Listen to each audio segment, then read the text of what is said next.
Out of earth rises light, rises life, rises spring.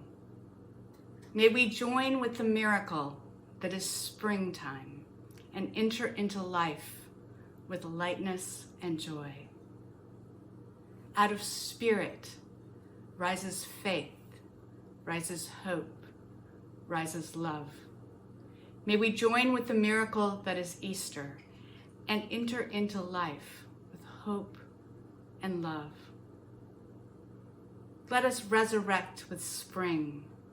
Let us resurrect with the Spirit and enter into renewed life as we gather into our time of worship this Easter morning. I am the Reverend Tracy Springberry, and it is my pleasure to welcome you to Easter services at West Hills Unitarian Universalist Fellowship. Let us open our eyes to see what is beautiful. Let us open our minds to learn what is true. Let us open our hearts to love one another.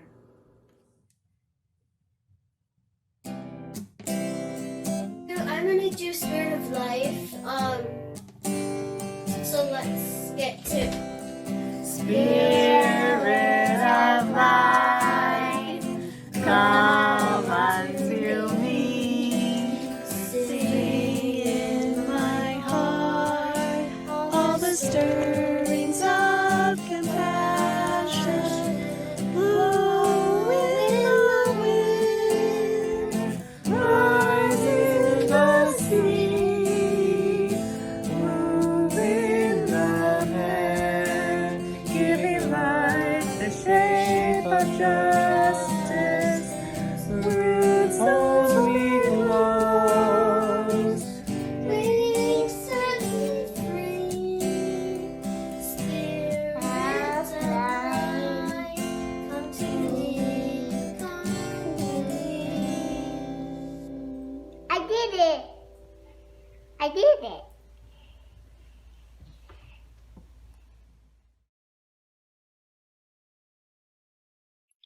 Jasper's Beanstalk, written by Nick Butterworth and illustrated by Mick Inkpen.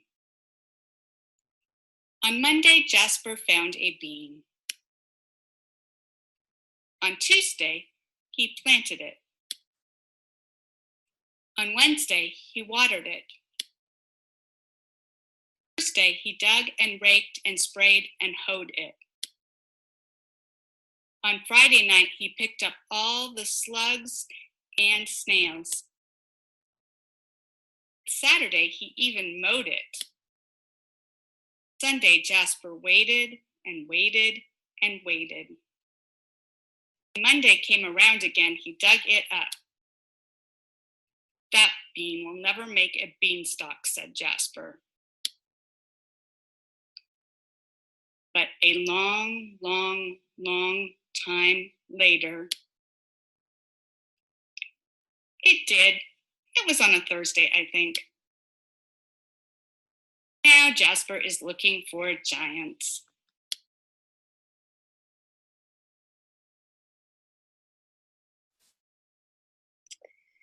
Did the Sun Come Up Again by Reverend Victoria Safford. The dead shall rise again. Have you seen the trees? Have you seen the maple buds, the magnolias swelling, poplars, the first lacy, pale prey across the shoulder of the hills, the forsythia, or as one child I know calls it, the three-scythia, the two-scythia, and those three small, flowering, perfect crabapple trees in the park, strong little trees, begging children to climb them and get lost for a while in their magical pink canopies. Did you smell the rain this week and the muddy, ruddy earth receiving it? Did you smell the musty, lusty, moldy pile of leaves, all thawed now and underneath the moist, living earthworms wide awake? Is it safe, I wonder, to presume that we all have seen the dead resurrected? Can we presume, just quietly among us, this basic fact? Can we admit however carefully at first, however foolishly it may sound, that once or twice in our lives, or perhaps over and over and tumbling over, we have seen events miraculous. Choose the words you will, whatever words you need. If miracle cloys, try unexpected, surprising, unanticipated, lucky, that which has been given us, that second change, that second wind, by the grace of God knows what. We don't know and never will where the leaf's strength comes from in the spring. We can't know and never will entirely where our own strength comes from. But we have known despair, some of us, and deep discouragement, some of us, and discord of mind and heart, or disasters in the body or the spirit, or in both.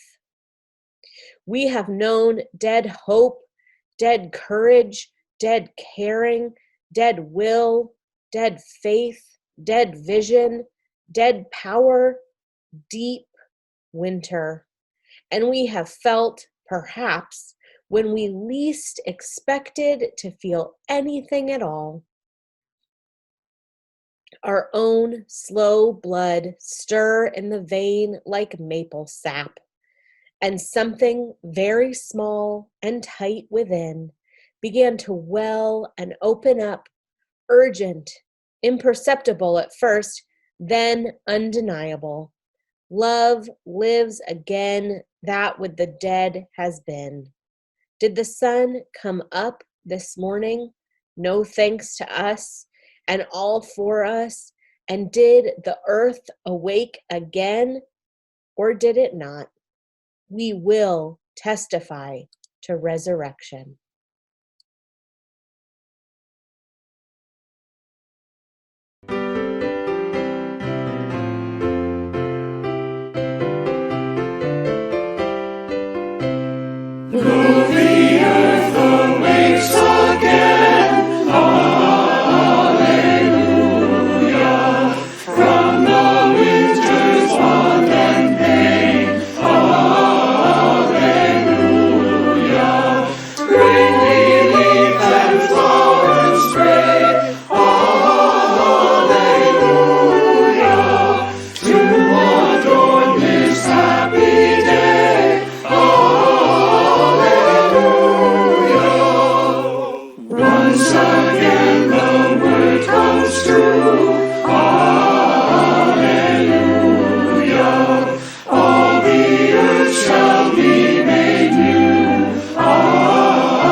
It is still spring. I leave my house every day and go for a walk, and each time I feel startled awake. It is still spring. We are having spring. It is such a delight and a wonder. With all that is going on, we are still having spring. Life keeps on blooming. I have been grieving more this week, it seems. Some part of me knew that my 5th grade daughter would not be returning to school this year. But when the email rolled across the top of my computer screen on Wednesday, confirming it, I just felt so sad. The end of 5th grade has so many rituals and celebrations that she was really looking forward to and is now going to miss. I have loved her school, and I loved volunteering in the library. And my last day there, I had no idea it was my last day. My daughter didn't know her last day. It was going to be her last day either. My son flies into Seattle from Singapore this week. I haven't seen him for 2 years. And when he gets here, I don't know when I'm going to get to see him again. He won't come to visit me. I'm too old, he says. He won't risk it. We are all grieving something. We are all disappointed about something. Some of these things are omnipresent in our lives. Some come in and out of consciousness. Others feel resolved or like not a big deal. And then a stab of pain reminds us that we are sad and we are disappointed. Still, as the incredibly lovely weather earlier this week brilliantly reminded us, it is spring. Around my house, the trees are heavy with tiny white flowers. The last stands of daffodils still bloom, and pink and white magnolia blossoms drape bushes. The air smells perfumed. The sun warms my skin.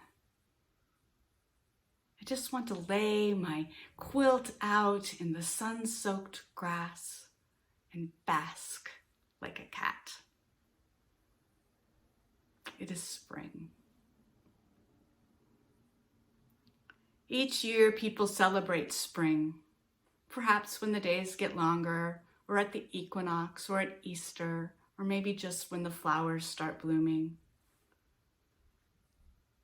Spring is always about the return of life from the cold bleakness of winter, about the lengthening of the days, about being outside, and about communion with the earth. Spring is about joy. Spring is the fulfillment of life's promise to renew itself again and again after the worst of times. Many of the pagan faiths put at the center of their traditions this promise. They celebrate the natural cycles of the year and note how our lives often follow the same patterns, from deadness or despair of winter to the hope of spring, and from the bountiful lushness of summer and early fall to the growing darkness and death of late fall. Many times in my life, attending to these patterns and participating in pagan rituals of the season have given me what I needed to get through times of grief and hardship. I have been in the darkness, and at winter solstice found hope in the lengthening of the days, and then at Easter celebrated the wild explosion of spring flowers, knowing that too was my birthright. This too shall pass, the cycles of nature tell us. This too shall pass. Of course, our lived experiences don't coincide with the actual seasons. Sometimes, like in the story of Jasper, we have to wait. And in the end, new life comes when we don't expect it. But it happens. It happens. Each Easter, we testify to resurrection. The rose, we know, will always open. I know this rose will I know my fear will burn away. I know my soul will unfurl its wings. I know this rose will I know this rose will I know this rose will I know this rose will I know my fear will burn away. I know my soul will unfurl its wings. I know this rose will I know this rose will open. As we prepare to gratefully give and receive our offering, we are reminded that love is the currency of our community.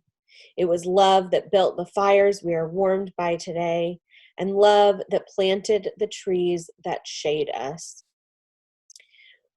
WOOF exists because of the dedication and commitment of those who came before, just as our future health depends on the dedication and commitment of those in the present day. We especially remember the original stewards of this land we think of as ours, the First Nation people, many of whom live among us today and whom we welcome always in body or spirit.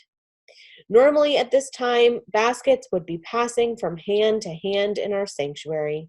Now, our baskets are electronic. You can make your offering by texting the number in the order of service that was emailed to you, or through the link on the WOOF website. We are grateful for all your gifts, whether they fit in the basket or not.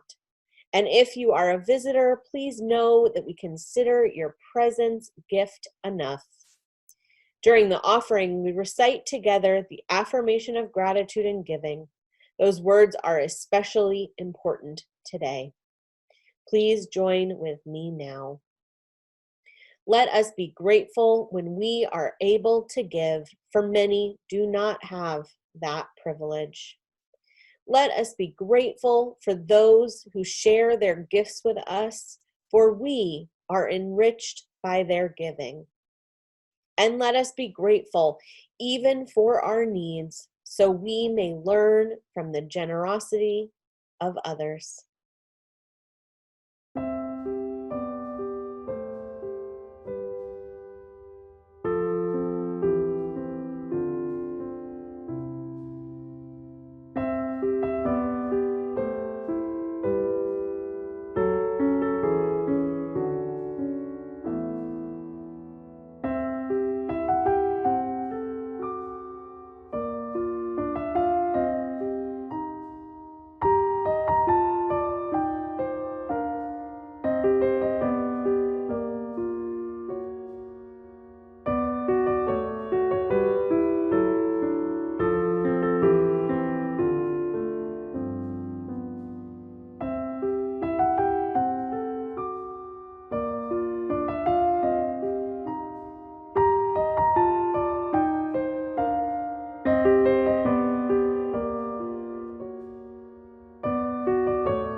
This prayer is adapted from a prayer by Emily Wright Magoon. Spirit that goes by many names and is beyond naming, be with us this morning in all that we carry, joys and sorrows, hopes and doubts, accomplishments and failures. Be with us as we open our hearts to the joy of spring, of Easter, of hope. Spirit of life, help us to welcome the blooming of spring into our lives. Help us to welcome new beginnings and risks and the unknown. Spirit of compassion, be with us in the brokenness that comes with everyday living, as well as this extraordinary living we are asked to do. Help us to be so gentle with each other and with ourselves. Help us to heal, to forgive, and to love more deeply. Spirit of wholeness, be with us as we are aware of the brokenness in our own lives and in the world. We remember those places around the world suffering with violence and illness. We pray for them healing. Help us roll back the stones of fear and hatred and indifference. Spirit of life and love, invigorate us on this day of Easter with your Spirit, so that we can carry life and love forward into our days. Let us now have a time of silence for prayer, meditation, or reflection, as is your tradition.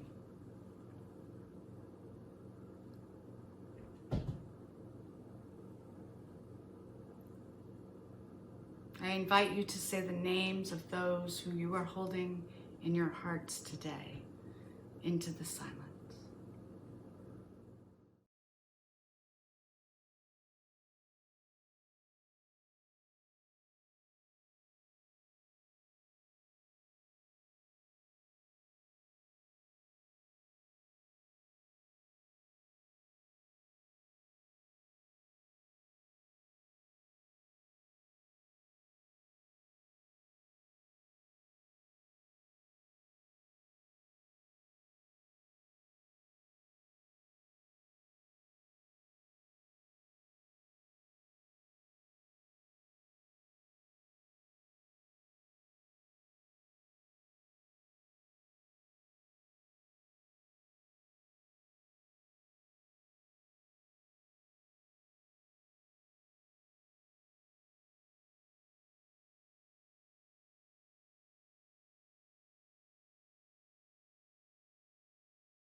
The river is flowing, flowing and growing. The river is flowing down to the sea. Mother, carry me, child, I will always be. Mother, carry me down to the sea.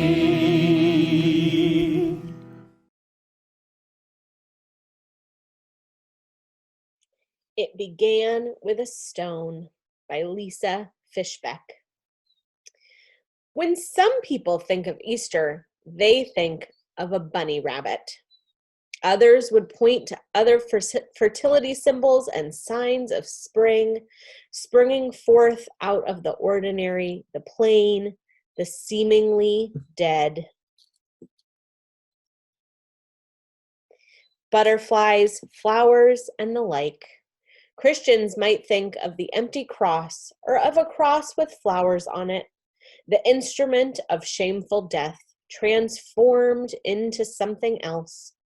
But in the midst of all those other things, I think about the stone, not as a symbol of the resurrection itself, but as a means of reminding us to open ourselves up to the journey, to persevere with the understanding and knowing and embracing that life-changing, world-shifting, reality-jolting event.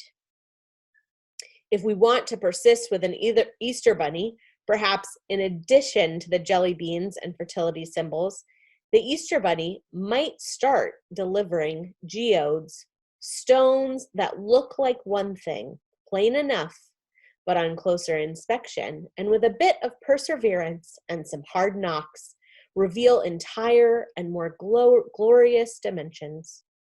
The stone in the Easter story reminds us that there is more going on in this resurrection event than any of us can first grasp or understand.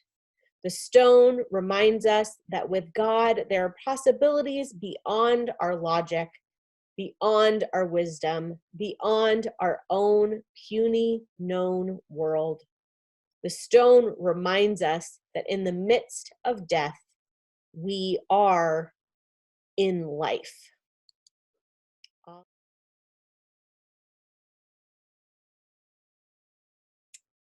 It is Easter. And we are going to talk a little bit about what that means. And that might mean taking what we think we know about the world and putting it on hold. Because sometimes it's important to believe in fairy tales and to believe in magic. And that doesn't mean you have to believe that everything that happens in the Easter story is true, like really, truly happened that way.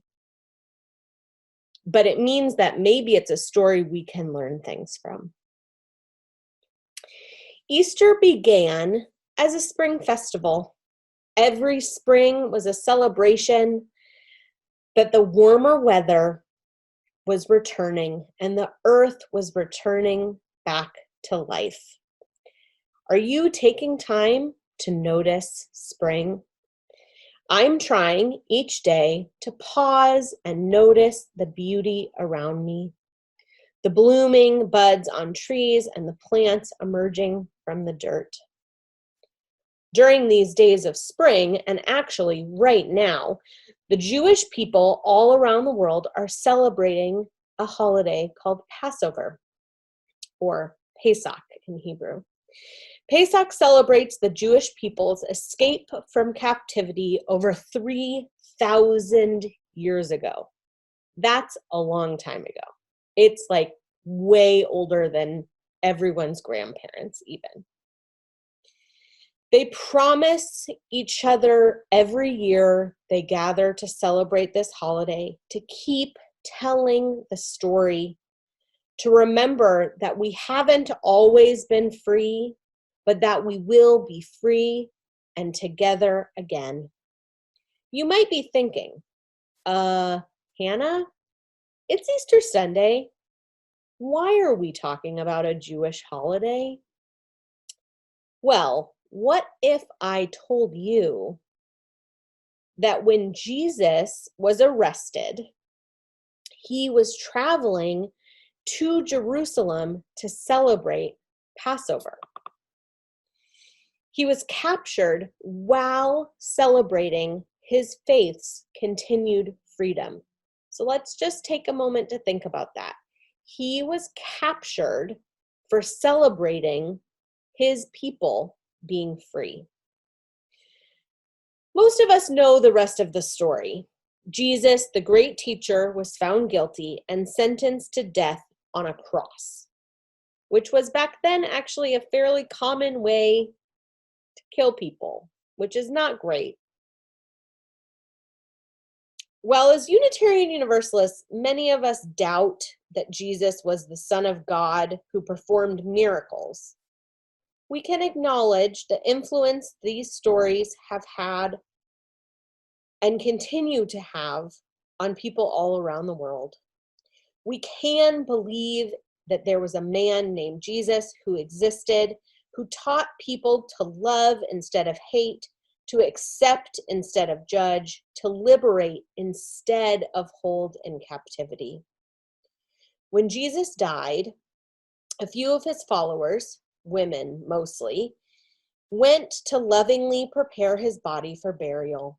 Because it was the Sabbath, or the Jewish day of rest, they worried about who would roll the stone away from the entrance to his tomb. When they arrived, the stone had miraculously been rolled away, and Jesus' body was no longer there. Now, this is the part of the story that we might need to agree to disagree with some people about. Whether or not Jesus was resurrected, which is a word that means reborn, in the literal sense, doesn't seem all that important to me. Sorry. What feels important is the legacy that the story leaves behind. That whatever our doubts, our challenges are, one day, and in this time of stay-at-home orders and shelter-in-place orders and homeschooling when we were not expecting to homeschool, it is important for us to hold in our hearts and our minds that one day this stone too shall be rolled back. That one day death will be transformed into life. Just as the trees bloom and the hard winter ground becomes soft and warm, we too will continue to be reborn, renewed, and free. And one day, friends, we will gather again together in celebration. Happy Easter. For years, I was a celebrate spring at Easter kind of person. I liked bunnies and Easter eggs. The first UU church I attended had flower communion at Easter. It was lovely and felt exactly how I thought Easter should. I had not grown up with a Christian Easter, and I didn't understand it very well. I was perfectly fine with Easter without Jesus in it. But that has changed over the years. Not because I believe literally that Jesus returned bodily to life, but because the story speaks to my soul and to my spirit. I love the story. It's a human story. It tells the conditions needed for human resurrection. As a human, I find the story useful. This year, I've been thinking about the removal of the stone in front of the cave where Jesus' body was laid. We are all living now with a stone in front of the cave. There is a death of life as we've known it, and many of us are suffering. We want to touch what is gone. In the story, the women come to the cave not knowing how the stone will be removed. They go anyway because they are committed to preparing their beloved for burial. There's an earthquake, we are told, and the stone comes away. A young man, perhaps an angel, appears, and he sits on the stone. And the cave is empty. The women are shocked. They run away afraid. They decide they will tell no one what they've experienced because who would believe them? In spring, the miracle of new life is expected. We can count on it. We do nothing for the grace of rebirth. But in the story of Jesus, more is necessary. More is asked of us. The women commit with love to an act, and they do not know if they will be successful. They do not know if they can get into the cave. But the stone rolls away with a sign of divinity at the door. I think about this right now, in this moment.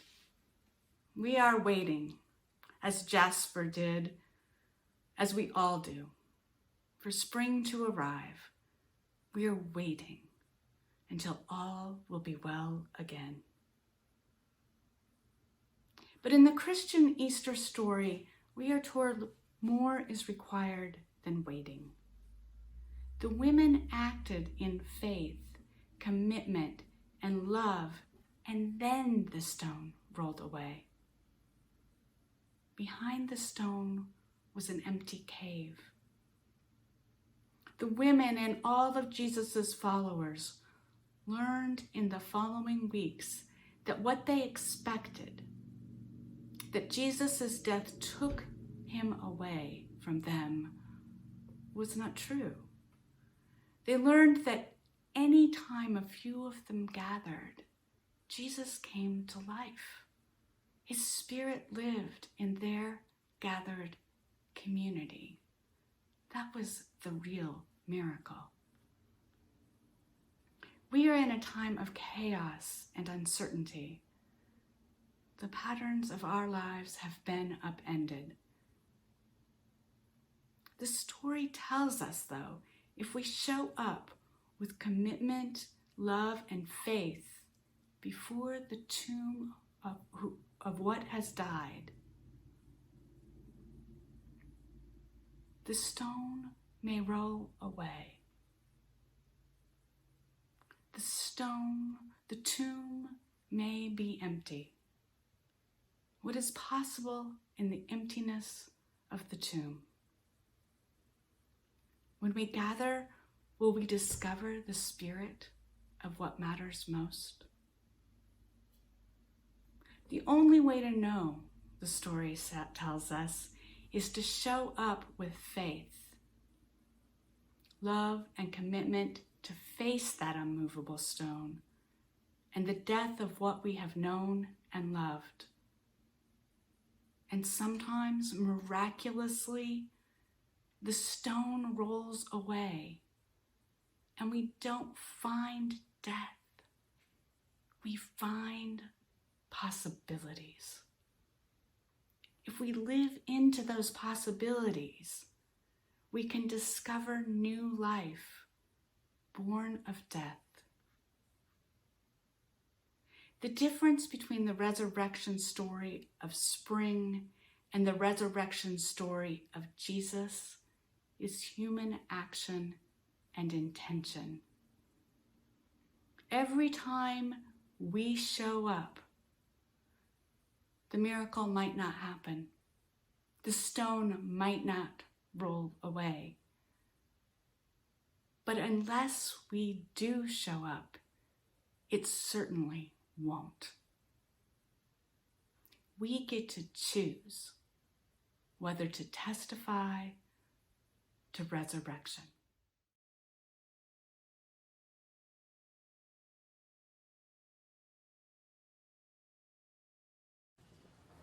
Each day begins and ends with me. Oh, yes, my Lord, I found me a jubilant day. Oh, yes, my Lord, I found me a jubilant day. Oh, yes, my Lord. Oh, yes, my Lord, I found me a jubilant day.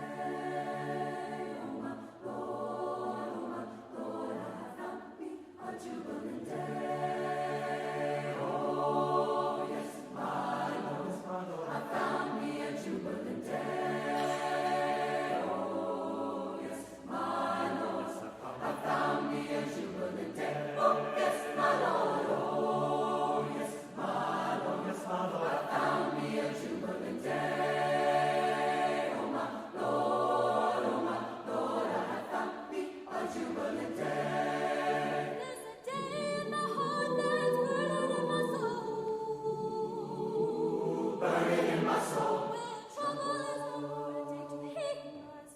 Yes, Lord, hear my soul, oh, hear my soul. No more trouble coming over me. No more. I'm gonna shout till I'm finally free. Evil can't win unless you let it. Evil can't win. But sometimes I forget that I am strong beyond all measure. Ain't no trouble coming over me. Ain't no trouble coming over me, oh my Lord. Ain't no trouble over me. No trouble. Ain't no trouble over me. Sometimes this journey is hard. Sometimes this journey is hard. I found love along the way. I found peace along the way. I found joy along the way. Oh, ain't no trouble over me. No trouble. Ain't no trouble over me. My Lord, I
Easter Exultant by James Boughton.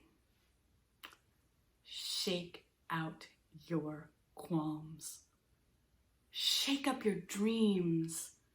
Deepen your roots. Extend your branches. Trust deep water and head for the open, even if your vision shipwrecks you. Quit your addiction to sneer and complain. Open a lookout. Dance on the brink. Run with your wildfire. You are closer to glory, leaping an abyss, than upholstering a rut. Not dawdling, not doubting. Intrepid all the way. Walk toward clarity. At every crossroad, be prepared to bump into wonder. Only love prevails. En route to disaster, insist on canticles. Lift your ineffable out of the mundane. Nothing perishes. Nothing survives. Everything transforms. Honeymoon with big joy.